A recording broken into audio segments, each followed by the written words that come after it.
Hello students. तो आज आप लोगों का फिर से एक बार स्वागत है। तो बी कॉम फर्स्ट ईयर की हम लोग क्लास स्टार्ट कर चुके थे अकाउंटेंसी की। तो लास्ट क्लास में हम लोगों ने देखा था कि किस प्रकार अकाउंटेंसी का स्टार्टिंग हुआ, किस प्रकार अकाउंटेंसी वजूद में आया। बिजनेस में कुछ प्रॉब्लम्स थे जब बहुत सालों पहले, सदियों पहले एक हमने एक काल्पनिक कहानी आपके सामने, एक आर्टिफिशियल स्टोरी आपके सामने हमने गढ़ी थी। इमेजिनेशन एक इमेजिन किया था हमने कि स्टोरी को, और आपके सामने सामने लाया था। तो उसमें आप लोगों ने जाना था कि भाई किस प्रकार बिजनेस स्टार्ट हुआ। बिजनेस में अकाउंट्स को लेकर, ट्रांजैक्शन को याद करने से लेकर, या ट्रांजैक्शन के कॉम्प्लिकेशंस को लेकर बहुत सारे प्रॉब्लम्स हमारे सामने आए थे। तो किस प्रकार इटली के वेनिस सिटी के लुकास पेसियोली ने एक डबल एंट्री सिस्टम बनाया और उस सिस्टम को हमको दिया, जिसकी वजह से आज हम जो लाइफस्टाइल है, बिजनेस जो आज प्रोग्रेस किया है, जो भी बिजनेस में प्रॉफिट या लॉस कैलकुलेट किए जाते हैं, उसी के बेसिस पे कैलकुलेट किए जाते हैं डबल एंट्री सिस्टम। तो याद होगा हमने बताया था कि डबल एंट्री सिस्टम में सबसे पहला सिस्टम को ज्यादा टेंशन नहीं लेना है, बल्कि सिस्टम को देखना है कि उसमें सबसे पहला क्या होगा, ट्रांजैक्शन होगा। ट्रांजैक्शन की एंट्री हम कहाँ करेंगे, सब्सिडी बुक मीन सहायक पुस्तक में। फिर उसकी एंट्री कहाँ की जाएगी, उसी के बेसिस पे जर्नल एंट्री की जाएगी मीन्स पंजी प्रविष्टि। ओके। फिर उसके बाद उसकी एंट्री कहाँ की जाएगी, लेजर मीन्स खाता बही। ये रोज का काम है। उसके बाद उसकी एंट्री कहाँ होती है, ट्रायल बैलेंस मतलब तलपट में। उसके बाद फिर फाइनल अकाउंट्स बनाए जाते हैं, मतलब अंतिम खाते। ठीक है। ट्रेडिंग अकाउंट बनाया जाता है जिससे आपके गुड्स का प्रॉफिट निकलता है। पीएल अकाउंट बनाया जाता है जिससे आपके बिजनेस का प्रॉफिट निकलता है, जिसको लाभ हानि खाता बोलते हैं। और अंत में हम लोग बनाते हैं बैलेंस शीट, जिसको हिंदी में हम लोग चिट्ठा कहते हैं, जो बिजनेस के फाइनेंशियल कंडीशन को बताता है। अब देखो, अब धीरे धीरे बच्चे, हिंदी मीडियम के बच्चे जो है, इंग्लिश मीडियम में क्या हो रहे हैं, माइग्रेट होते चले जा रहे हैं। और बिल्कुल हो गए, डरने की कोई बात नहीं। एक समय ऐसा आएगा जब आपको इंग्लिश, हिंदी मुश्किल लगने लगेगा, इंग्लिश आसान लगने लगेगा। और यकीन मानो, कॉमर्स इंग्लिश बहुत आसान है। और कॉमर्स में इंग्लिश आपको सीखना ही पड़ेगा, क्योंकि आगे चल के अगर आपको बढ़ना है आगे लाइफ में, मैं ये तो नहीं बोलता इंग्लिश सब कुछ है, लेकिन मैं इतना जरूर कहूंगा कि कॉमर्स के फील्ड में आपको आगे जाना, कल को आप एमबीए करोगे, सीए करोगे, तो 100% जो पढ़ाई आपकी होगी वो इंग्लिश में ही होगी। अकाउंट्स, एटलीस्ट अकाउंट्स तो आपको इंग्लिश में ही बनाना पड़ेगा। ठीक है। तो उसके लिए आप बेफिक्र रहो, मेरी रिस्पॉन्सिबिलिटी है, मेरी जिम्मेदारी है कि मैं आपको हिंदी मीडियम के बच्चों को इंग्लिश मीडियम में आपको लेकर आऊंगा। ठीक है। उसके लिए आप बेफिक्र रहो, बिंदास हो जाओ। मैं जैसा पढ़ा रहा हूँ ईमानदारी से बस पढ़ते चलो। ठीक है। तो चलिए हम अगला क्लास स्टार्ट करते हैं। आज हम लोग आपके कॉमर्स से रिलेटेड टेक्निकल वर्ड्स की बात करेंगे। ठीक। तो ये जो वीडियो है वो तो सभी बच्चों के लिए है, जो स्टार्टअप कर रहे हैं पहली बार, जो बिल्कुल नए हैं, न्यू है, उनके लिए भी है। जो हिंदी मीडियम से इंग्लिश मीडियम में आ रहे हैं उनके लिए भी है। और जो बिल्कुल पढ़ाई में बदमाश थे उनके लिए भी है, जो अब अच्छा बनना चाहते हैं। ठीक है। तो चलिए स्टार्ट करते हैं। तो कुछ टेक्निकल वर्ड्स के बारे में बता देता हूँ कि कौन कौन से टेक्निकल वर्ड्स आएंगे। आप कॉपी पेन निकाल लीजिए और साथ साथ मेरे साथ लिखते चलिएगा। ठीक है। नंबर 1 लिखना, बिजनेस। नंबर 1 टेक्निकल वर्ड होता है क्या तुम्हारा, बिजनेस। मतलब हिंदी में इसको हम लोग कहते हैं व्यापार। ठीक है। इसको हिंदी में कहते हैं अपन लोग क्या, व्यापार। तो व्यापार, तो इसको लिख लेना साथ साथ। ठीक है। बिजनेस, या फिर क्या बोलेंगे इसको, हिंदी बोलेंगे व्यापार। ओके। क्या होता है बिजनेस यार, बिजनेस तो बड़ा सिंपल वर्ड है। ऐसा कोई भी वर्क जो आप किस ऑब्जेक्ट से करते हैं, प्रॉफिट कमाने के ऑब्जेक्ट से करते हैं, उसको अपन क्या कहते हैं, बिजनेस। देखो मैं डेफिनेशन नहीं बता रहा हूँ यार, सिंपल सी बात है। मैं ठहरा प्रैक्टिकल का टीचर, मैं कोई मैं थ्योरी वोरी तो मुझे आता नहीं पढ़ाना ना, मैं थ्योरी में जानता। मैं सिर्फ आपको फील कराता हूँ कि भाई ये है क्या। बाकी आप डेफिनेशन अगर अपने बुक में देखिए आपको फटाफट समझ में आएगा। फिलहाल पहला टेक्निकल वर्ड आता है क्या, बिजनेस। बिजनेस का मतलब क्या है, ऐसा कोई भी काम जो हम प्रॉफिट अर्न करने के ऑब्जेक्ट से करते हैं, वैलिड काम, वैलिड वर्क जो प्रॉफिट अर्न करने के ऑब्जेक्ट से करते हैं, व्यापार में लाभ कमाने के उद्देश्य से करते हैं, उसको हम लोग क्या कहते हैं, बिजनेस कहते हैं। ठीक है। तो ये आप लोगों ने नोट कर लो। ठीक है। बिजनेस एक वर्ड आता है। इसके अलावा बिजनेस एक वर्ड आता है। इसके अलावा हम लोग देखेंगे नेक्स्ट, नेक्स्ट वर्ड लिखो ट्रांजेक्शंस। नेक्स्ट नंबर 2 वर्ड लिखना, ट्रांजेक्शंस। नंबर 2 वर्ड लिखो बच्चों, ट्रांजेक्शंस। ट्रांजेक्शन का मतलब तो आप जानते हो क्या, लेन देन। लेन देन होता है। लेन देन मतलब क्या, एक पर्सन दूसरे पर्सन के साथ जो लेन देन करता है, यानी इसको एक कुछ रुपए दिया, बदले में ये इसको क्या दिया, गुड्स दिया, यही तो है ट्रांजैक्शन। इसी को तो अपन क्या कहते हैं, लेन देन कहते हैं। कॉमन सी बात है। ठीक है। ये होता है। और कौन सा वर्ड आता है तुम्हारे बिजनेस के फील्ड में, और कौन कौन सा वर्ड आता है, सोचते सोचते सोचते, हाँ भाई प्रॉफिट की बात कर लेते हैं। प्रॉफिट बोले, प्रॉफिट तो जानते ही हो यार, लाभ। प्रॉफिट होता है, या फिर इनकम। इनकम मतलब आय। ठीक है। प्रॉफिट और लाभ, प्रॉफिट या फिर इनकम, तो ये होता है। कई बच्चों को क्या होता है, प्रॉफिट और इनकम में थोड़ा सा ना डिफरेंस बोलते हैं, सर प्रॉफिट और इनकम क्या दोनों एक ही वर्ड है? चलो मैं थोड़ा सा एक्सप्लेन कर देता हूँ कि प्रॉफिट और इनकम दोनों थोड़ा सा अलग अलग वर्ड है। प्रॉफिट का मतलब क्या होता है, जब कभी कोई सामान आप कोई गुड्स को जब कभी कोई गुड्स को आप 100 रुपए का खरीद के 120 रुपए बेच देते हैं, तो जितना आपको मार्जिन का होता है ना, उसको अपन प्रॉफिट बोलते हैं, मतलब कैजुअल जो इनकम हो जाती है। प्रॉफिट एक तरह का कैजुअल प्रॉफिट है। जैसे मान लीजिए आपके पास कोई पुराना साइकिल पड़ा हुआ है, अब उस साइकिल की मार्केट वैल्यू जो है वो 200 रुपया है। मान लो सेकेंड हैंड साइकिल 200 रुपए बिकेगा, और उसमें आपको 200 की जगह मान लो 300 रुपए मिल गया, आपकी किस्मत बड़ा अच्छा था कि आपको 300 रुपए मिल गया। 100 रुपए के इसको प्रॉफिट बोलेंगे, इनकम नहीं बोलेंगे। इसको हम लोग कहेंगे प्रॉफिट, क्योंकि आपको प्रॉफिट हुआ है। आपका थोड़ा ऑब्जेक्ट था कि भाई मैं इसको ज्यादा से ज्यादा में क्या करूं, बेचूं, उसको अपन बोलते हैं प्रॉफिट। ठीक है, तो ये प्रॉफिट होता है। ठीक है, इसी तरह इनकम का मतलब क्या होता है, इनकम का मतलब जनरली अपन किसी वर्क से लेते हैं। जब हम किसी को अपनी सर्विस देते हैं और बदले में कुछ हमको कमीशन मिलता है, या किसी प्रकार का हमको कुछ की कमीशन वगैरह मिला, तो वो हमारी इनकम कहलाती। कोई फीस वगैरह मिल गया, वो हमारी क्या कहलाती, इनकम कहलाती। तो इनकम और प्रॉफिट में अंतर है। प्रॉफिट जो होता है, हम कोई गुड्स या कोई गुड्स को अपन कुछ प्रॉफिट अर्न करने के ऑब्जेक्ट से बेचते हैं, वो प्रॉफिट है। लेकिन इनकम की बात करें तो कुछ अपन सर्विस देते हैं, तो बदले में हमको पैसा मिलता है, तो फीस मिलता है, या फिर हम लोगों को किसी प्रकार का कमीशन मिलेगा, तो वो हमारा क्या हो जाता है, इनकम कहलाता है। हमने कोई गुड्स नहीं बेचा, बल्कि अपनी सर्विस दी, बदले में हमको इनकम मिल गया, वो हमारा इनकम कहलाता है। ठीक है, इसी तरह से लॉस की बात करें, लॉस मतलब हानि। लॉस का मतलब क्या होता है, वही चीज, कोई गुड्स हमने बेचा, उसमें हमको लॉस हो गया। मान लीजिए वो गुड्स की वैल्यू 200 रुपए थी, और उसको हमने 150 रुपए में बेचा। 200 रुपए की गुड्स थी, 150 रुपए में बेच दिया, 50 रुपए का लॉस हो गया। लॉस गुड्स के ऊपर होता है। और एक्सपेंसेस का मतलब क्या होता है, एक्सपेंसेस मतलब खर्च। एक्सपेंसेस का मतलब क्या होता है, खर्च, यानी कि हिंदी में इसको हम लोग कहते हैं व्यय। एक्सपेंसेस मतलब जैसे जनरली अपन क्या करते हैं, किसी से सर्विस लेते हैं, कोई बंदे से हमने सर्विस लिया, हमने बोला यार एक काम कर, हमको ये काम करके दे दे।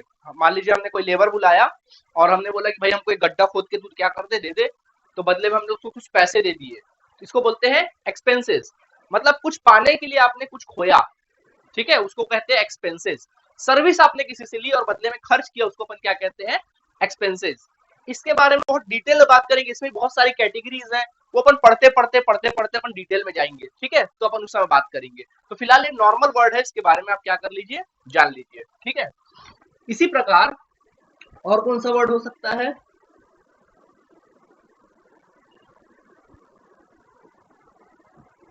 और वो कौन सा वर्ड हो सकता है यार, चलो याद करते जाते हैं, एकदम सडनली तो याद आता नहीं है, फिर भी कुछ जो याद आ रहा है वो अपन बात करते हैं। जैसे कि और कोई वर्ड अगर देखा जाए, तो चलो अकाउंट्स की बात करें। अकाउंट्स का मतलब क्या होता है, अकाउंट्स मतलब खाता होता है ना, राम का खाता, श्याम का खाता, राम से अकाउंट, श्याम से अकाउंट, मशीन से अकाउंट। तो ये अकाउंट एक तरह का लेजर मीन्स क्या, लेजर, ये अकाउंट का मतलब होता है, ये टेक्निकल वर्ड है आप लोगों के। ठीक, इसके बाद जैसे कि और क्या टेक्निकल वर्ड्स हो सकता है, जैसे कि बेड डेप्स। क्या आता है, बेड डेप्स, बच्चों में बड़ा कंफ्यूजन रहता है इसको ना लेके, सुन लो अच्छे से। बेड डेप्स, बेड डेप्स बोलो, या फिर इसको बोलिए doubtful debts. Doubtful debts, bad debts बोलो या फिर डाउटफुल डेप्स बोलो, बात एक ही है। ठीक है, दोनों मतलब एक है। बच्चे बड़े कंफ्यूज होते हैं, सोचते सर ये बेड डेप्स अलग है क्या, डाउटफुल डेप्स अलग है क्या? नहीं, दोनों एक चीज है, आज मैं बता दे रहा हूँ, दोनों क्या है, एक ही चीज है, डरने की कोई आवश्यकता आप लोगों को नहीं है। ठीक है, इसी तरह से, अच्छा हिंदी में तो और भी वर्ड है। हिंदी में इसको अपन बोलते हैं डूबत ऋण, डूबत ऋण, या फिर अशुद्ध ऋण, या फिर हिंदी में इसको कहते हैं अपन संदिग्ध ऋण। और एक वर्ड है इसमें, संदिग्ध ऋण हो गया, डूबत ऋण हो गया, अशुद्ध ऋण, संदिग्ध ऋण, अप्राप्य ऋण। देखो चार चार नाम है, इंग्लिश में तो चलो गनीमत है, दो ही नाम है, इंग्लिश में, हिंदी में तो बाप रे चार चार नाम है। सबका मतलब एक ही होता है, इसमें भी बच्चे बड़े कंफ्यूज रहते हैं। डूबत ऋण अलग है, अशुद्ध ऋण अलग है, संदिग्ध ऋण अलग है। आज मैं आपको बता दे रहा हूँ सबका मतलब क्या है, एक ही है भैया। अब मतलब क्या होता है, चलो एक्सप्लेन करते हैं, सुनो। मान लो आ, मान लो ये हम है, ये हम बिजनेस है, मान लीजिए हम कौन है, ये बिजनेस है। हमने इस बंदे को उधार में माल बेचा, इस बंदे को हमने क्रेडिट सेल्स किया, उधार बेचा, क्रेडिट सेल्स किया। मान लीजिए कुछ माल हमने उधार में बेचा, ठीक है, 10,000 रुपए का माल हमने इसको बेचा, इस बंदे को हमने 10,000 का गुड्स सेल किया, ठीक है, 10,000 का गुड्स क्या किया, सेल किया। कायदे से इस बंदे को हमको, चलो इस बंदे ने बोला 2 महीने बाद पैसा दूंगा, कितने महीने बाद पैसा दूंगा, 2 महीने बाद इस बंदे ने बोला पैसा मैं क्या करूंगा, लौटा दूंगा, ये हमको बोला। लेकिन हुआ क्या, ये हमको पैसा जो लौटाया, अच्छा अब 2 महीने बाद हम इसके पास गए, हमने इसको क्या किया, माल बेचा, हमने इसको माल बेचा, और उसने बोला कि भाई पैसा हम क्या कर देंगे, लौटा देंगे 2 महीने बाद। हमने बोला ठीक है भाई, हम भी बेफिक्र हो गए, 2 महीने बाद पैसा मिल जाएगा। 2 महीने बाद जब इससे पैसा वसूलने गए, इनसे हमको 1 रुपए भी रिकवरी नहीं हुआ, कुछ रुपए रिकवरी नहीं हुआ, मतलब 10,000 रुपए क्या हो गया हमारा, डूब गया, रिकवरी ही नहीं हुई, पैसा ही नहीं मिला। तो ऐसे पैसे को, ऐसे चीज को, मतलब जब कभी हम किसी को उधार माल बेचते हैं या किसी को पैसे देते हैं और पैसा समय पे रिकवर नहीं हो पाता या रिकवर बिल्कुल नहीं हो पाता, रिकवर होने का कोई चांस नहीं है, वो जीवन में कभी नहीं मिलने वाला अपन को, तो ऐसे चीजों को अपन क्या बोलते हैं, बैड डेब्ट्स और डाउटफुल डेब्ट्स, या हिंदी में अगर बात की जाए तो डूबत ऋण, अशुद्ध ऋण, संदिग्ध ऋण या फिर अप्राप्त ऋण कह सकते हैं। क्लियर हो गया ये बात आप लोगों को, ठीक है, तो यहां तक क्लियर है, आपने बैड डेब्ट भी क्या कर लिया, सीख लिया।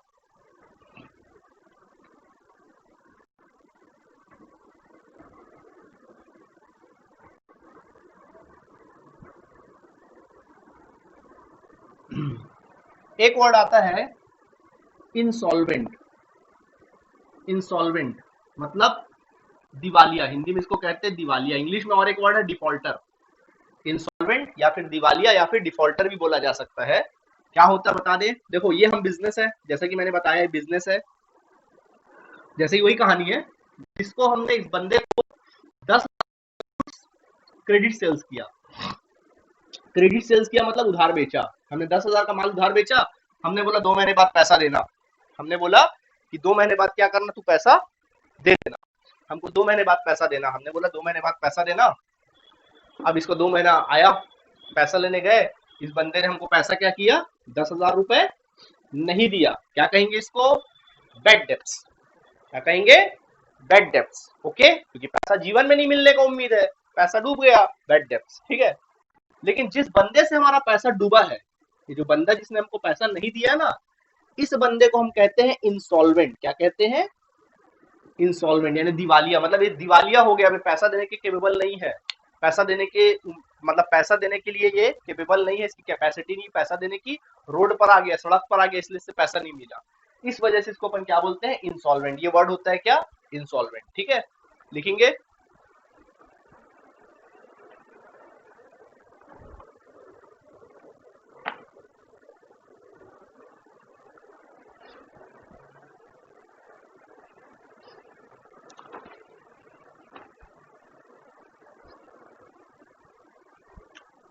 ओके,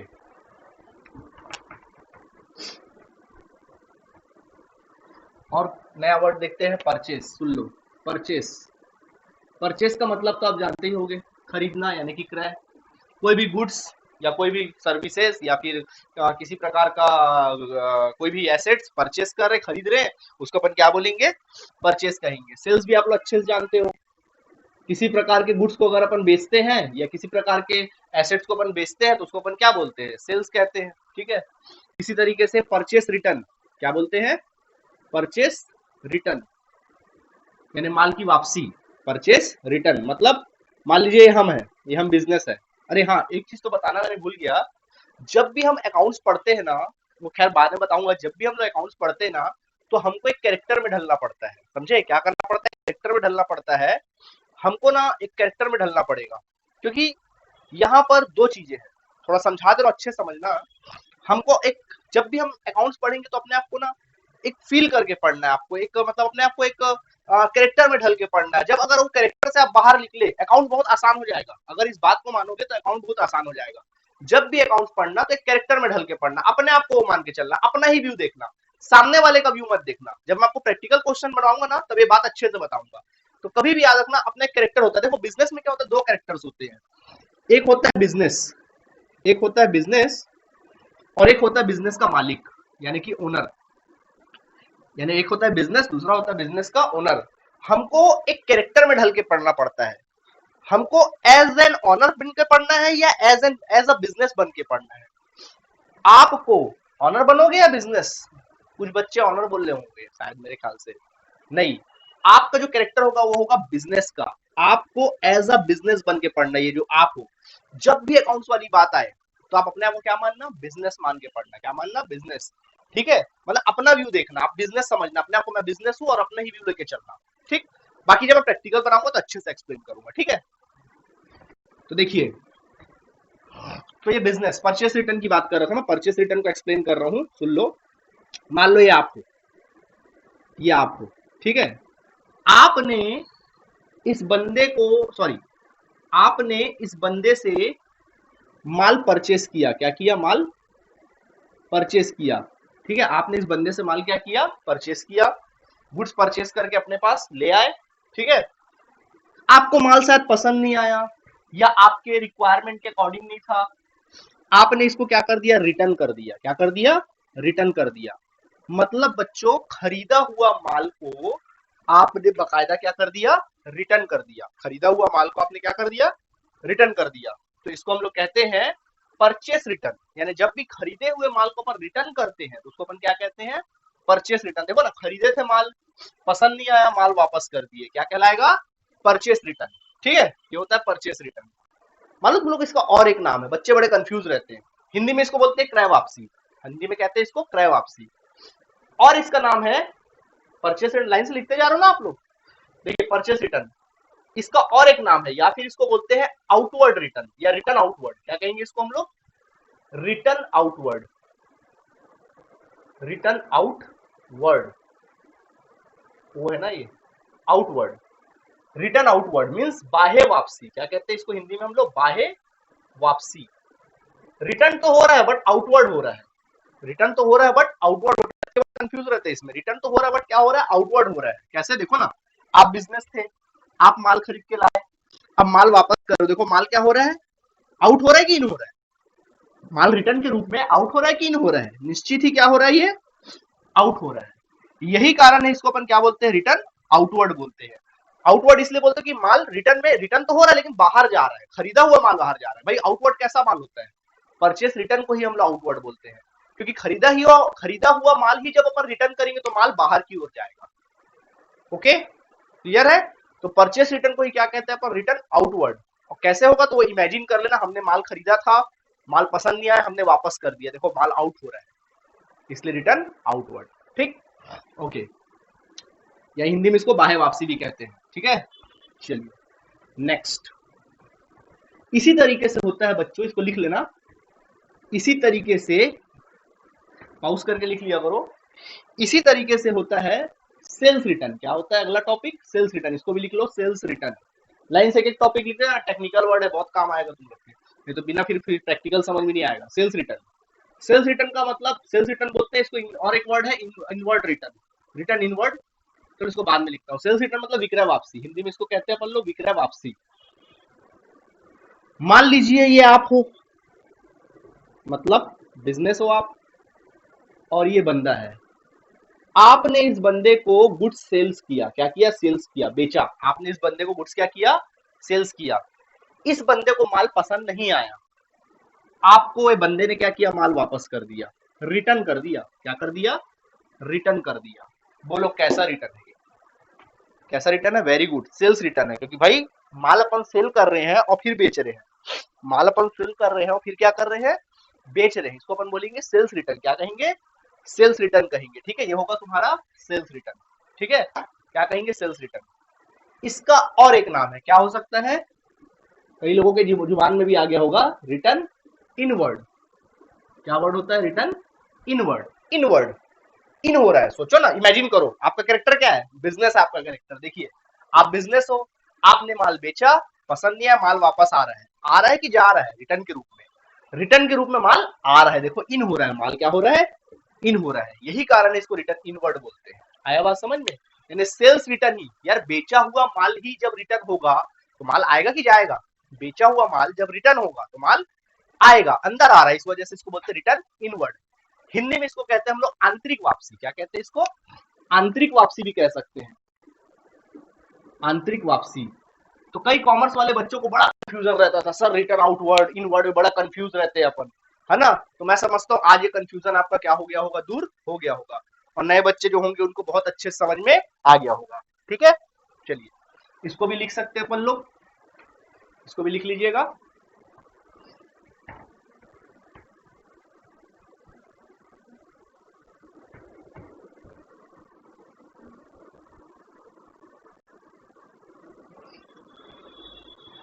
ठीक है, इसी तरीके से अब बात करते हैं अपन लोग गुड्स की बात कर लेते हैं। चलिए गुड्स, बच्चों गुड्स बोलो या फिर स्टॉक बोलो या फिर इन्वेंट्री बोल लो, सबका मतलब एक ही होता है। यानी कि गुड्स मतलब माल, स्कंद,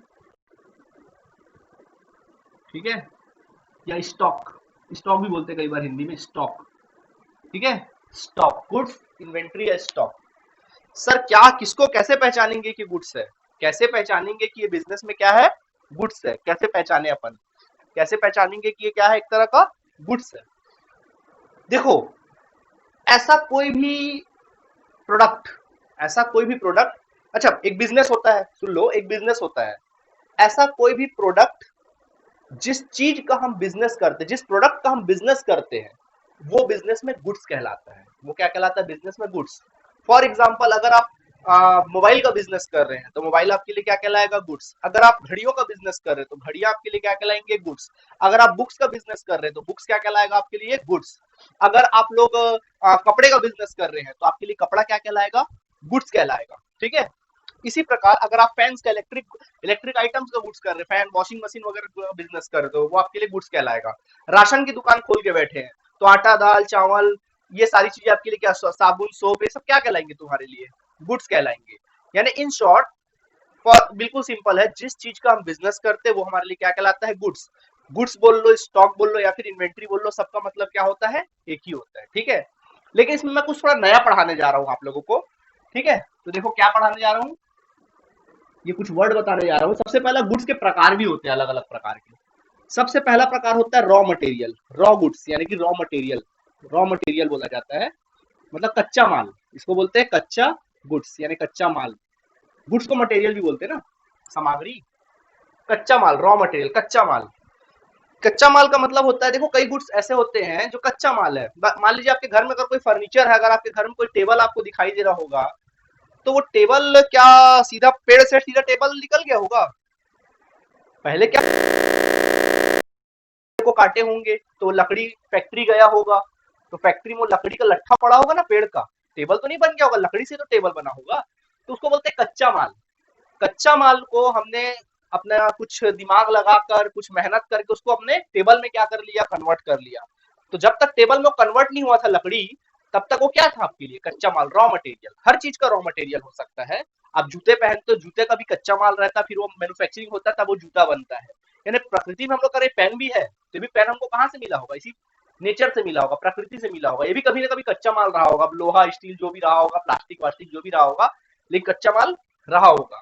ठीक है, तो इसको बोलते हैं कच्चा माल। ओके, तो कच्चा माल क्या है, जब प्रोडक्शन तैयार नहीं हुआ है, ला के माल रखे हैं, बस बनने के लिए जाने वाला, उसको बोलते हैं कच्चा माल। ठीक है, इसी प्रकार होता है work in progress, work in progress goods, work in progress goods, यानी कि वो माल जो फैक्ट्री में भी बन रहा है, आधा अधूरा बना है, कच्चा माल भी नहीं है और तैयार माल भी नहीं है।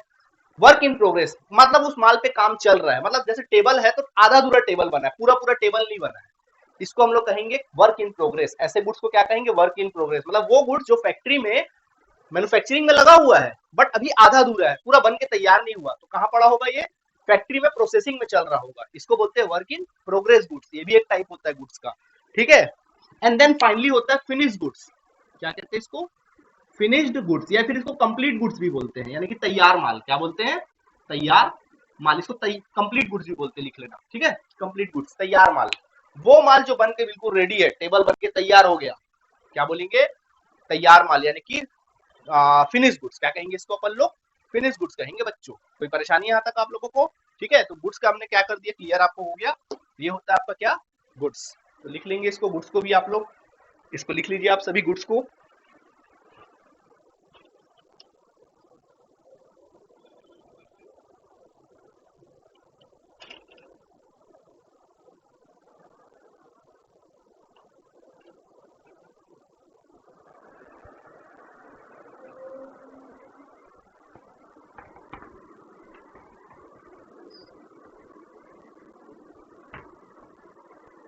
नेक्स्ट वर्ड लिख लो डिस्काउंट, मतलब छूट, या फिर जिसको हम लोग कहते हैं बट्टा, या फिर इसी को कहते हैं हम कटौती, ठीक है हिंदी में। ओके, लेकिन देखो इंग्लिश में कितना आसान है, सिर्फ एक ही वर्ड है क्या, डिस्काउंट। अच्छा, डिस्काउंट भी दो प्रकार का होता है, एक होता है ट्रेड डिस्काउंट, एक होता है ट्रेड डिस्काउंट और एक होता है कैश डिस्काउंट। इसको हम लोग कहते हैं व्यापारिक छूट,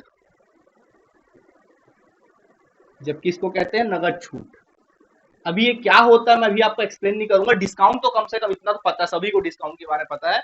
ये जब मैं प्रैक्टिकल पढ़ाऊंगा तब आपको इसके बारे में एक्सप्लेन करूंगा कि ट्रेड डिस्काउंट क्या होता है, कैश डिस्काउंट। तो अभी फिलहाल इतना ही आप ध्यान में रखिए, ठीक है।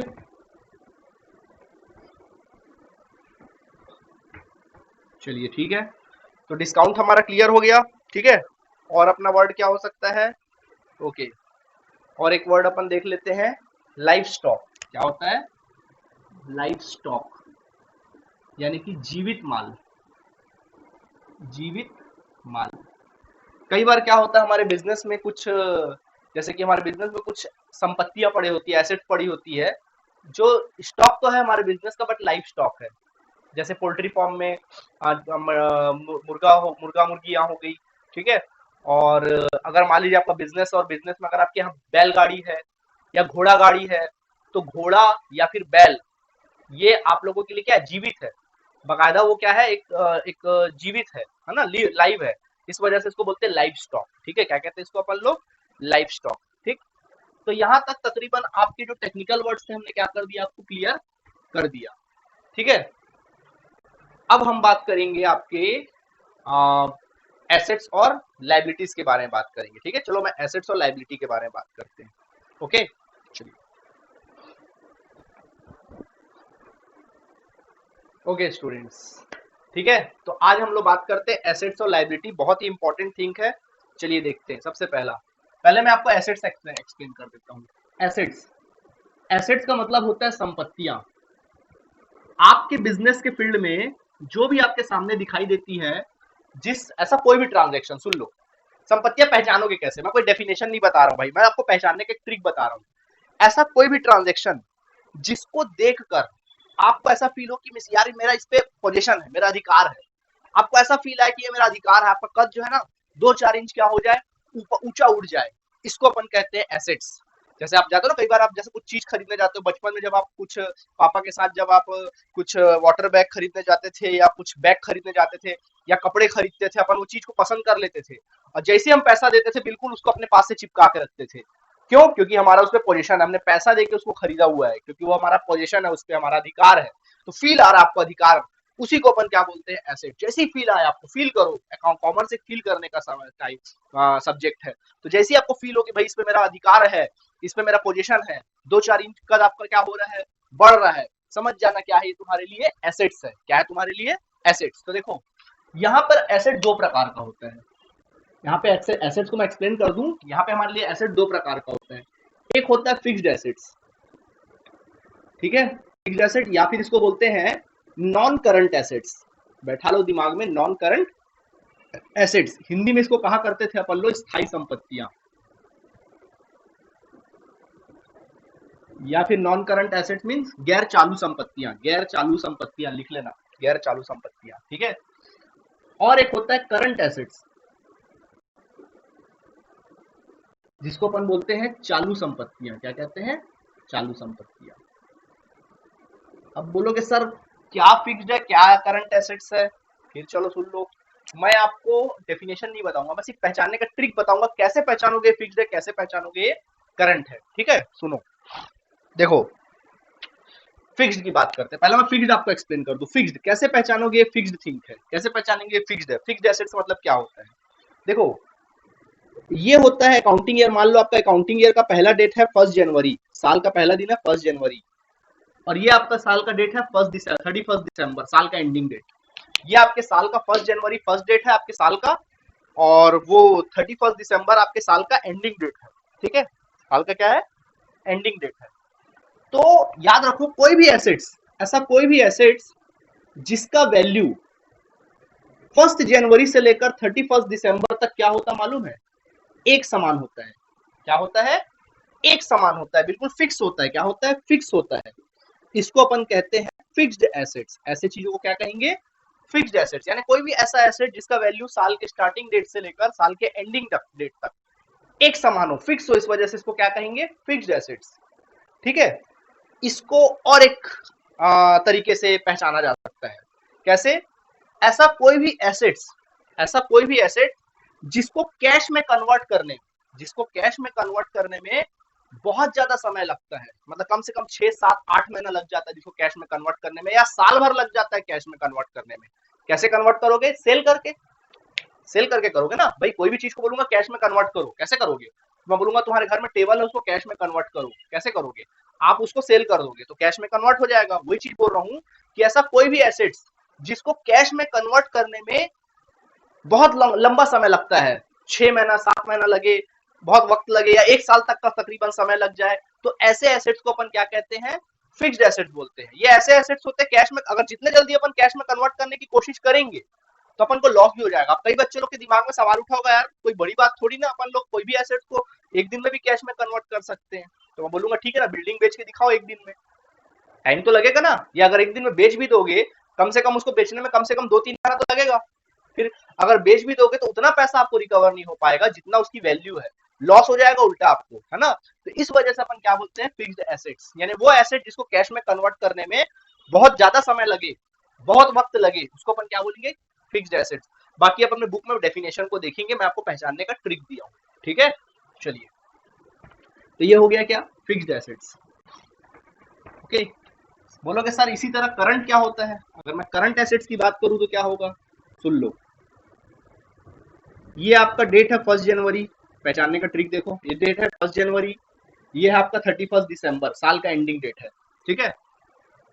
ऐसा कोई भी एसेट्स जिसका वैल्यू साल भर फ्लक्चुएट हो रहा होगा, करंट हो रहा होगा, फ्लक्चुएट हो रहा होगा, कभी कम कभी ज्यादा, कभी कम कभी ज्यादा, कभी कम कभी ज्यादा, उसको अपन बोलते हैं क्या?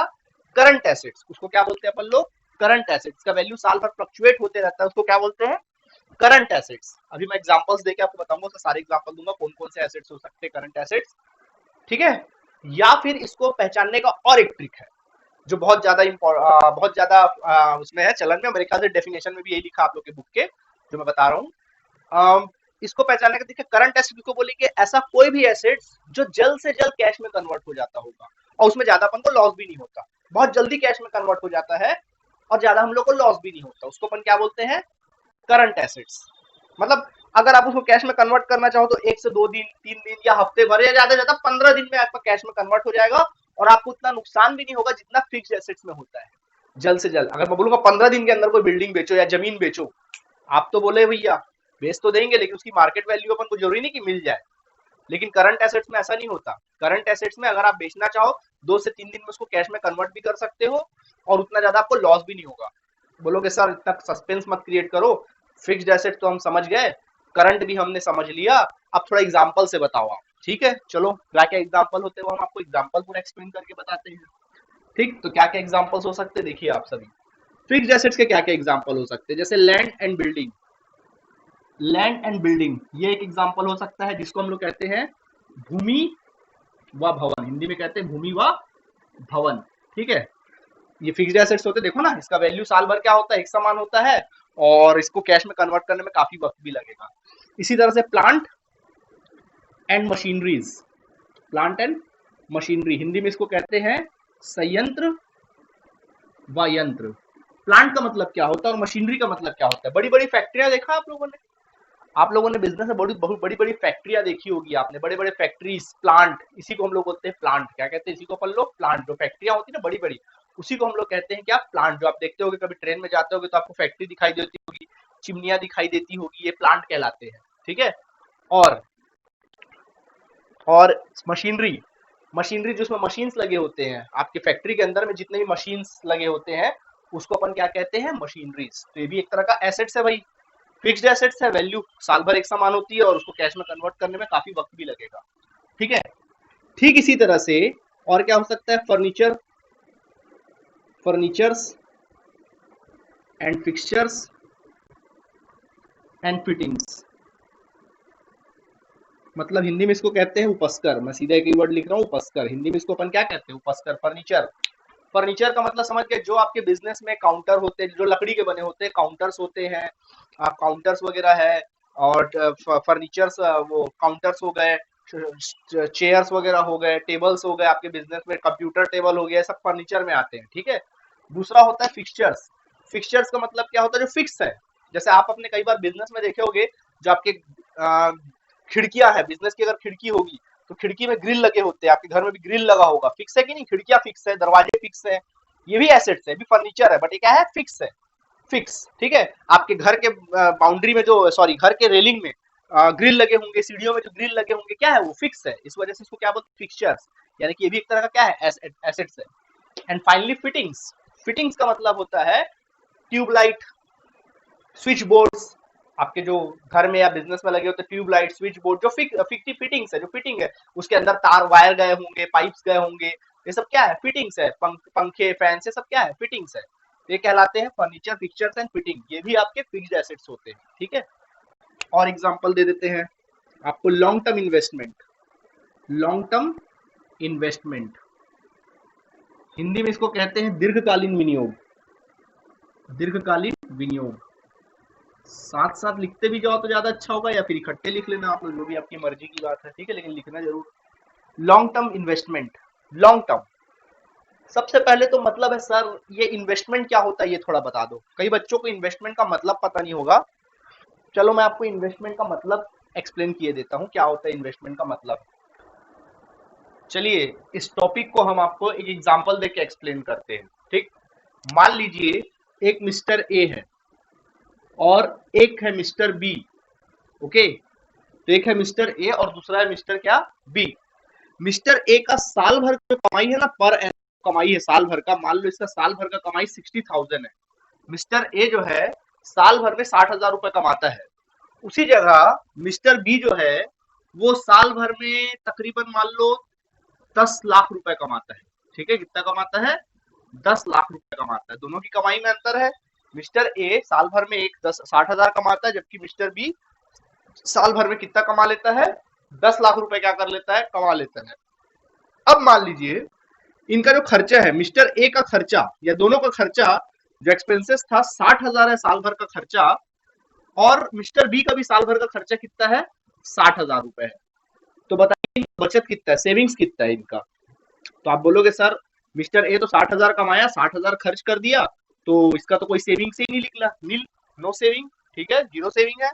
जब किसके सेविंग्स की बात की जाए तो कितना सेविंग्स निकलता है इसका? 9,40,000 रुपीज सेविंग निकलता है। मतलब मिस्टर बी की अगर मैं बात करूं तो तकरीबन वो साल भर में 9,40,000 बचा लेता है। कमाता है 10 लाख, बचा लिया कितना? 9,40,000। अब वो क्या करेगा 9,40,000 का? कुछ तो कुछ करेगा।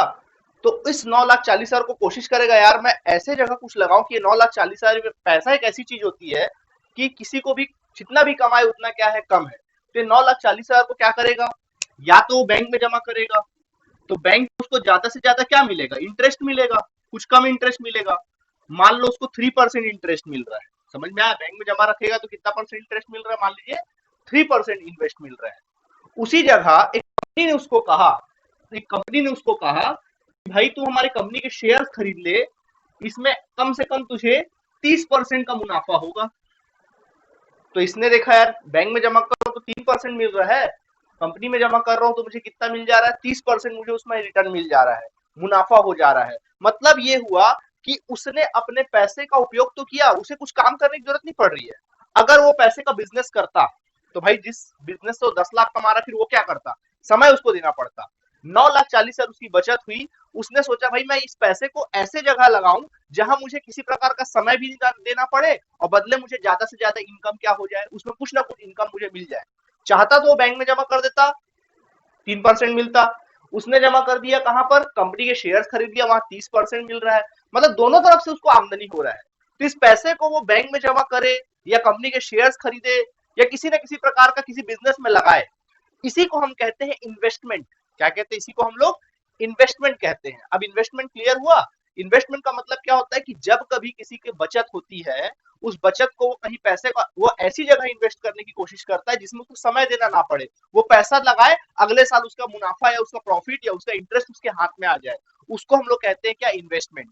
ठीक इसी प्रकार जो बिजनेस भी होता है वो भी अपने क्या करता है, इन्वेस्टमेंट। यार बिजनेस प्रॉफिट तो कमाता है, कुछ प्रॉफिट बिजनेस में लगा देता है, और जरूरत से ज्यादा अगर प्रॉफिट हो जाता है ना तो फिर उसको इन्वेस्ट कर देता है ताकि फ्यूचर में उसके क्या हो जाए, कुछ काम आ जाए। तो बिजनेस ये भी करता है। ओके, तो ये हो गया हमारा क्या, इन्वेस्टमेंट। ठीक है, तो इन्वेस्टमेंट क्लियर हो गया आप लोगों को। तो यहां पर बात आ रही है लॉन्ग टर्म इन्वेस्टमेंट। बोले सर आपने इन्वेस्टमेंट का मतलब तो समझा दिया, अब बताइए कि ये लॉन्ग टर्म क्या होता है। चलो हम लॉन्ग टर्म बताते हैं।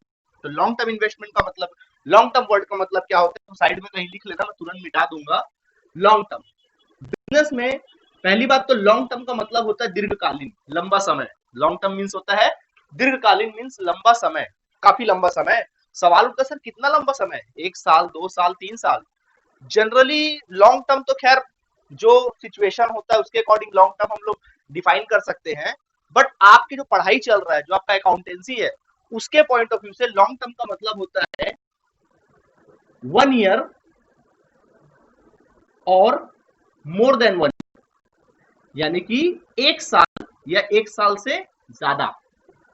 1 ईयर और मोर देन 1 ईयर, यानी लॉन्ग टर्म का मतलब जब भी अब लॉन्ग टर्म की बात है समझ जाना कि वो 1 साल या फिर 1 साल से ज्यादा की बात कर रहा है। मतलब आपने अपना पैसा अगर आपने 1 साल या 1 साल से ज्यादा समय के लिए इन्वेस्ट किया है तो उसको अपन क्या कहेंगे, लॉन्ग टर्म इन्वेस्ट कहेंगे। क्या कहेंगे, लॉन्ग टर्म। ठीक है, उसी जगह अगर मैं शॉर्ट टर्म बोलूं तो आप समझ गए होंगे शॉर्ट टर्म का मतलब 11 मंथ, 11 मंथ और लेस देन 11 मंथ, मतलब 11 महीने या 11 महीने से कम समय। 11 मंथ और लेस देन 11 मीन्स 11 महीने या 11 महीने से कम समय। ठीक है, तो लॉन्ग टर्म का मतलब 1 साल या 1 साल से ज्यादा, शॉर्ट टर्म का मतलब 11 मंथ या 11 मंथ से कम। ठीक है, तो ये आपका बात क्लियर हो गया होगा। इसको साइड में कहीं भी लिख लेना, हमेशा यही काम आएगा। जब भी आप कोई डाउट होगा, जब भी लॉन्ग टर्म की बात आएगी, शॉर्ट टर्म की बात आएगी, तो आप लोग को बातें क्या हो जाएगी, क्लियर हो जाएगी। ठीक है, ओके। इसके बाद और क्या फिक्स्ड एसेट्स हो सकता है भाई, इसके अलावा फिक्स्ड एसेट्स हो सकता है गुडविल। गुडविल मीन्स हिंदी में इसको हम लोग कहते हैं ख्याति। सर ये गुडविल क्या होता है, देखो यार गुडविल जो है उसका एक्सप्लेन तो आप लोग, कई लोग जो कॉमर्स बैकग्राउंड से है तो लोग 12th में पढ़े होंगे पार्टनरशिप के समय में गुडविल का मतलब। लेकिन फिर भी कुछ नए बच्चे भी यहाँ पे इंट्रोड्यूस हो रहे हैं, कुछ नए बच्चे भी आए हैं, तो चलो मैं थोड़ा गुडविल का शॉर्ट मतलब समझा देता हूँ, गुडविल का मतलब क्या होता है। देखिए आपके सामने बड़ा छोटा सा एग्जाम्पल दे रहा हूँ मैं आपको। मान लीजिए आप कल को पढ़ाई लिखाई खत्म करके एक बिजनेस ओपन करना चाहते हैं, एक न्यू बिजनेस स्टार्ट करना चाहते हैं, न्यू बिजनेस। आपके सामने दो ऑप्शन है, या तो इस बिजनेस नया बिजनेस स्टार्ट करो, या फिर एक पुराना जमा जुमाया बिजनेस है बिल्कुल। मान लीजिए आपके एरिया में कोई बहुत नामी बिजनेस है, आप कोई भी नामी बिजनेस अपने दिमाग में सोच लो, जो आपके एरिया में कोई बिजनेस है, नामी बिजनेस है। चलो कपड़े का बिजनेस अपन लेके चलते हैं। मान लो आपके एरिया में कोई कपड़े का बिजनेस है, ठीक है, तो कपड़े का जमा जुमाया बिजनेस है। मान लो इस कपड़े का बिजनेस का नाम है रमेश बाजार, सपोज मान लीजिए इस कपड़े का बाजार का नाम क्या है, रमेश बाजार इस कपड़े का नाम है। ठीक है, कपड़े के शॉप का नाम है रमेश बाजार नाम है। ठीक है, तो आप क्या करना चाहोगे, आप न्यू बिजनेस ओपन करना चाहेंगे या आप डायरेक्ट रमेश बाजार को खरीदना चाहेंगे, या सीधा मतलब गलने बैठ जाना चाहेंगे रमेश बाजार के जाके। तो कुछ बच्चों के दिमाग में आ रहा होगा सर हम न्यू बिजनेस में जाएंगे, हम न्यू बिजनेस अपना खुद का कपड़े का बिजनेस इस्टेब्लिश करेंगे। तो कुछ बच्चे सोच रहे होंगे यार काहे के लिए हम इस्टेब्लिश करें नया बिजनेस, जमा जुमाया बिजनेस है रमेश बाजार, सीधा जाके बैठते प्रॉफिट कमाना चालू कर देते हैं। अगर हम न्यू बिजनेस स्टार्ट करते हैं, ऐसा नहीं है, रमेश बाजार एक ब्रांड है, रमेश बाजार फिलहाल क्या है, एक ब्रांड है। ठीक है, रमेश बाजार एक ब्रांड है। उसी जगह आपका न्यू बिजनेस तो भी कोई ब्रांड है नहीं, तो ज्यादातर कॉमन सी बात है कस्टमर्स कहाँ जाएंगे, उस रमेश बाजार की तरफ जाएंगे। तो ऐसा नहीं है कि आप एक ना एक दिन रमेश बाजार के बराबर नहीं बनोगे। हो सकता है इसमें आपको कुछ मेहनत करना पड़े, कुछ समय क्या करना पड़े, आपको देना पड़े। हो सकता है इसके लेवल का बनने के लिए आपको कम से कम 15 साल या 20 साल क्या हो जाए, लग जाए, तब आपका वैल्यू बढ़े यहाँ तक का। ठीक है, मतलब 15 साल की मेहनत। अगर आप खुद का बिजनेस स्टार्ट करोगे तो आपको कस्टमर को अट्रैक्ट करना पड़ेगा, खूब सारे डिस्काउंट देना पड़ेगा, एडवर्टाइजमेंट में खर्चा करना पड़ेगा, यानी काफी ना काफी हद तक कुछ ना कुछ आपको बिजनेस में क्या करना पड़ेगा, लगाना पड़ेगा। ठीक है, लेकिन अगर रमेश बजाज को सीधा खरीद लेते अपन डायरेक्टली, सीधा खरीद ले, रमेश बजाज को खरीद ले, इसमें पैसा ना लगा के अपन एक काम करते, उस पैसे का अपन सीधा रमेश बजाज शॉप को परचेस कर लेते हैं, तो सीधा हम क्या करेंगे, ना तो हमको एडवर्टाइजमेंट ज्यादा करने की जरूरत है, ना तो कस्टमर को हमको डिस्काउंट देने की जरूरत है, अट्रैक्ट करने की जरूरत है, कोई जरूरत नहीं है। ठीक है, तो मतलब ये है कहने का कि अगर रमेश बाजार को खरीदने गए तो ज्यादातर बच्चे बोले हाँ यार कौन 15 साल का मेहनत करे, आप बोलोगे कौन 15 साल का मेहनत करे, एक काम करते ना सीधा रमेश बाजार को खरीद लेते हैं। ठीक, तो रमेश बाजार को खरीद लेते हैं, तो पता करें कि रमेश बाजार की दुकान की वैल्यू कितनी है। तो पता चला कि भाई इस बिजनेस में जो एसेट्स है ना, मतलब संपत्तियां जो है ना, सपोज 1 लाख का है, जबकि जो लाइबिलिटीज है ना वो तकरीबन मान लीजिए 40,000 की लाइबिलिटीज है, तो इस बिजनेस का वैल्यू कितना निकला, 60,000। मतलब आपको अगर इस बिजनेस को खरीदना है तो कितना रुपए देना पड़ेगा, 60,000। तो आप रमेश बाजार के पास 60,000 रुपए लेके गए, बोले भैया आपका बिजनेस हमको खरीदना है, आपका बिजनेस दे दो और 60,000 रुपए ले लो, आपके बिजनेस की वैल्यू है। रमेश बाजार बोला नहीं, मेरे बिजनेस की वैल्यू भले ही 60,000 रुपए की क्यों ना हो, बट मैं इसको 60,000 में नहीं बेचूंगा, मैं इसको बेचूंगा 80,000 रुपए में। उसने बोला कि मैं इसको कितने बेचूंगा, 80,000 है, मतलब इसका जो प्राइस रखा वो कितना रखा, 80,000 रखा। कितना एक्स्ट्रा रखा, आप बोलोगे सर 20,000 एक्स्ट्रा रखा। कितना एक्स्ट्रा रखा, 20,000 एक्स्ट्रा रखा। थोड़ा जगह नहीं मेरे पास लिखने को, 20,000 क्या रखा उसने, एक्स्ट्रा रखा। ये जो एक्स्ट्रा 20,000 है ना, ये उस बिजनेस की वैल्यू कितनी है, 60,000 है।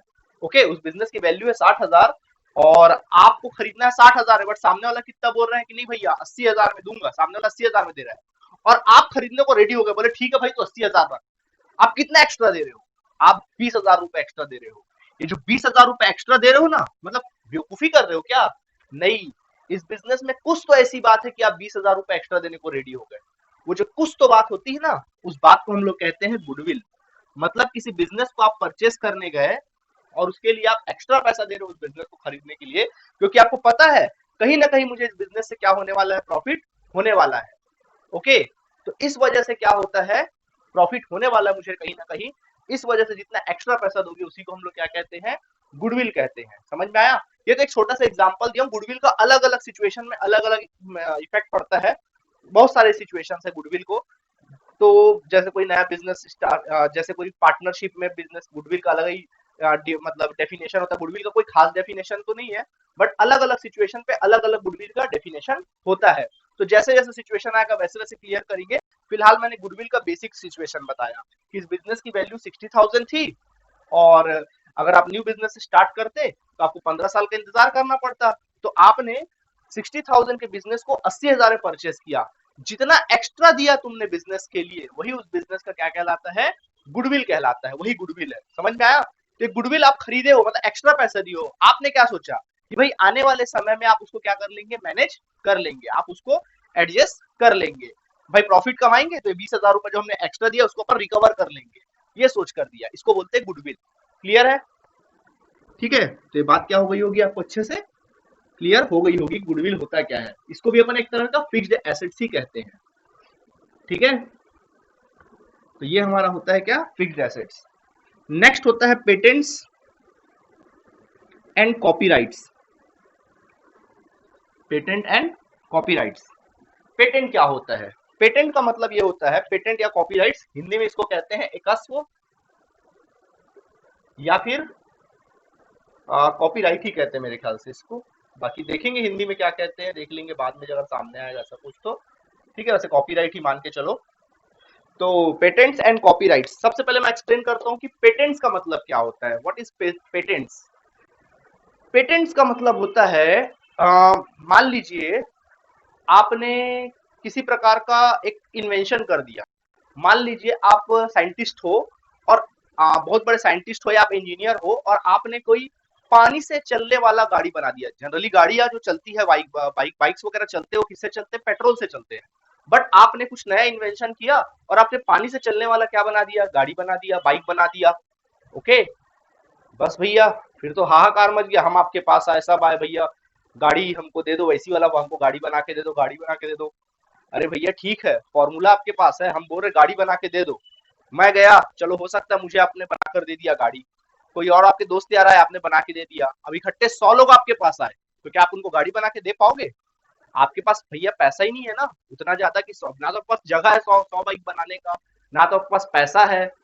ठीक है, फॉर्मूला आपके पास है, बट उसको बनाने के लिए ना तो आपके पास फैक्ट्री है, ना तो आपके पास मशीनें हैं, ना तो पास आपके पास इक्विपमेंट्स है, ना तो आपके पास कैपिटल है। ठीक, तब क्या हुआ, बड़ी बड़ी कंपनियां, गाड़ियों की बहुत बड़ी बड़ी कंपनियां जैसे हीरो कंपनी हो गई, यामा कंपनी हो गई, अपना बजाज कंपनी हो गई, वो आपके पास आई, बोली भैया वो फॉर्मूला हमको दे दो, बदले में हम उसके बदले में ना आपको पेटेंट देंगे। क्या देंगे? उसका पेटेंट देंगे। उस पे फॉर्मूला आपका है, बदले में हम आपको क्या देंगे? पेटेंट देंगे, कुछ पैसे देंगे आप। एक गाड़ी अगर हम बेचेंगे तो उस गाड़ी एक गाड़ी अगर हम बेचेंगे तो उसमें हम आपको रॉयल्टी देंगे या पेटेंट देंगे। यानी कि एक गाड़ी अगर हम 1 लाख रुपए बेचेंगे तो उसमें से 30% आपका, यानी 30,000 रुपए आपका रहेगा। आपको कुछ करने की जरूरत नहीं, सिर्फ फॉर्मूला हमको दे दो। अब जो कंपनी ज्यादा पैसा देगी आपको, वो कंपनी क्या होगी? उसका पेटेंट कहलाएगा। ओके, तो देखो मान लो अगर बजाज कंपनी कोई बिजनेस है, अगर कोई कंपनी ने किसी कंपनी ने किसी से अगर कुछ उसका कुछ फॉर्मूला लिया, खरीदा होता है, कुछ इन्वेंशन किया होता है, उसका फॉर्मूला किया होता है, तो उसको खरीदा होगा जो पैसा देके, उसको बोलते हैं पेटेंट्स। या फिर पैसे आपको इकट्ठे भी दिए जा सकते हैं। या तो पैसा क्या बोलेंगे, पर गाड़ी के ऊपर ले लो, आप बोलेंगे पैसे। जैसे मान लीजिए एक बाइक जो है वो 1 लाख का है, जैसा कि हमने बोला 30% रख लेंगे, 30,000 लेंगे पर बाइक पे आप। या फिर सीधा कंपनी आपको क्या बोलेगा कि भैया सुनो ना, वो फॉर्मूला हमको एक बार में दे दो, आप 200 करोड़ रुपए रखो, 1,000 करोड़ रुपए रखो, एक मुश्त पैसा दे देगा आपको, और वो क्या कर लेगा, उस फॉर्मूला को रख लेगा। यानी फॉर्मूला खरीदा है, फॉर्मूला खरीदा आपसे कंपनी ने, इसको अपन क्या बोलते हैं? पेटेंट्स। क्या कहते हैं? पेटेंट्स। ओके, उसी तरीके का क्या होता है? कॉपीराइट्स। कॉपीराइट्स भी होता है। जैसे मान लीजिए आपने एक कहानी लिखी, सपोज आपने कोई फिल्म की स्टोरी लिखी, अब वो स्टोरी आपने जाकर आमिर खान को सुनाया, आमिर खान को पसंद आ गया, आमिर खान बोला यार स्टोरी तो बहुत अच्छा है, लेकिन स्टोरी में नाम आपका नहीं रहेगा, नाम मेरा रहेगा, उसमें लिखना चाहिए written by Aamir Khan, written by Aamir Khan लिखाना चाहिए वहां पे, ये उसने बोला। आपने उसकी शर्त मान ली, आपने बोला ठीक है भाई। तो आपने पहले कहानी को क्या कराओगे? कॉपीराइट कराओगे। तो कहानी किसने लिखा था? आपने लिखा था कहानी, ठीक है, लेकिन रिटन बाय आपका नाम नहीं लिखाएगा, रिटन बाय आमिर खान लिखाएगा। तो आप उस कहानी के कॉपीराइट को आमिर खान को क्या कर दोगे? बेच दोगे। आपने उस कहानी को मान लीजिए 10 लाख रुपए में क्या कर दिया? आमिर खान को सेल कर दिया। यानी आपने उस कहानी का कॉपीराइट आमिर खान को सेल कर दिया, वो उसके लिए एसेट्स कहलाएगा। यानी कहानी को हम बेच रहे हैं। ओके, इसको अपन क्या कहते हैं? एसेट्स, यानी कि कॉपीराइट। इसी को अपन कहते हैं कॉपीराइट। यानी कि जब कभी कोई कहानी या कोई गाना, ओके, या कोई किसी प्रकार का कुछ कोई फॉर्मूला भी अगर देखा जाए, कुछ कुछ किसी चीज का अधिकार अधिकार वो किसी दूसरे को बेचता है, अपना उस मतलब उसको उसी को काम करने का अधिकार है, बट वो अपना अधिकार को किसी और वो बेच रहा है, तो उसको अपन क्या कहते हैं? कॉपीराइट। यानी आमिर खान, यानी कि जब कभी कोई कंपनी, आमिर खान को छोड़ो, जब कभी कोई कंपनी किसी अधिकार को खरीदती है, कॉपीराइट मीन्स किसी के अधिकार को खरीदती है, भाई वो काम करने का अधिकार सिर्फ मुझे मिलेगा, तो उसको अपन क्या बोलते हैं? कॉपीराइट। जैसे मान लीजिए एक एक एरिया है, वहां पे बोलेंगे चाय का प्रोडक्शन करने का अधिकार, चाय को प्रोडक्शन करने का जो राइट्स है, अधिकार है, वो मेरी कंपनी को मिलना चाहिए। तो मैं जाके वहां के एरिया से, वहां के कोई भी प्रशासन होगा या वहां का कोई भी गवर्नमेंट होगा, वहां जाके मैं उसके राइट्स को क्या करूंगा? परचेस करूंगा। भाई वहां पे सिर्फ मैं वही चाय का प्रोडक्शन करूंगा, और कोई चाय का प्रोडक्शन नहीं करेगा, तो उसके बदले मुझे पैसा देना पड़ेगा। इसको अपन बोलते हैं कॉपीराइट्स। क्या कहते हैं? कॉपीराइट्स। तो ये पेटेंट एंड कॉपीराइट्स। देखिए पेटेंट और कॉपीराइट्स का जो मैंने मीनिंग और या गुडविल का मीनिंग जो मैंने बताया है, वो थोड़ा जल्दी जल्दी में छोटा सा एग्जांपल देके बताया है। जब कभी अगर कल को हम कंपनी स्टार्ट करेंगे, सेकेंड ईयर में जब अपन कंपनी पढ़ेंगे और भी कुछ चीजें करेंगे, तब इसके बारे में डिटेल में आपको बताऊंगा। धीरे धीरे करके जैसे जैसे हमारी क्लासेस बढ़ेगी वैसे वैसे डिटेल में बताएंगे। अभी तो फिलहाल स्टार्टिंग था, फर्स्ट ईयर था, तो मैंने एक एग्जांपल देके आपको क्या कर दिया? एक्सप्लेन कर दिया। ठीक है, तो ये है आपके फिक्स्ड एसेट्स। इस तरह से फिक्स्ड एसेट्स हमारा क्या हुआ? कंप्लीट हुआ।